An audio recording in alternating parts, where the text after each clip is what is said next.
দীর্ঘ 18 বছর পর আগামী 25 ডিসেম্বর বাংলাদেশে প্রত্যাবর্তন করছেন বিএনপির ভারপ্রাপ্ত চেয়ারম্যান জনাব তারেক রহমান।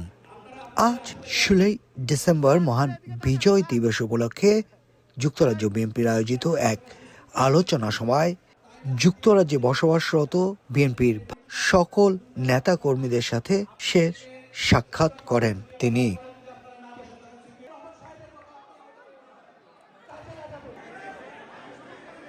একটি বিনীত অনুরোধ করতে চাই, করব সত্যি কি সেই বিনীত অনুরোধ?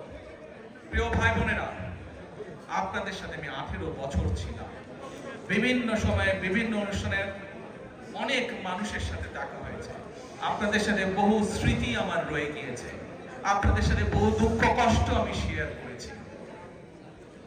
আপনারা বিভিন্ন সময় আমার বক্তব্যের শুরুতেই বলেছি, যুক্তরাজ্য সহ বিভিন্ন দেশের প্রবাসী, বিশেষ করে যারা জাতীয়তাবাদী বাংলাদেশি জাতীয়তাবাদের রাজনীতিতে বিশ্বাস করেন, আপনারা বহু মানুষ বিভিন্ন সময় আমার পরিবারের দলের বিপদের সময় আমাকে মানসিকভাবে সাহস দিয়েছেন, সহযোগিতা করেছেন, সমর্থন জুগিয়েছেন।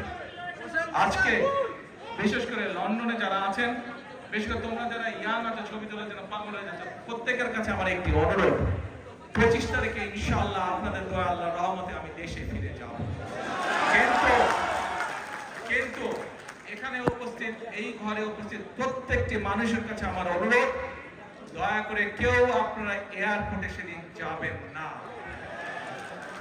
দয়া করে কেউ আপনারা এয়ারপোর্টে যাবেন না আপনারা, কারণ এয়ারপোর্টে গেলে একটি হট্টগোল তৈরি হবে এবং মানুষ জানবে যে এরা সব বাংলাদেশি, এবং দেশের সুনাম নষ্ট হবে, দলের সুনাম নষ্ট হবে।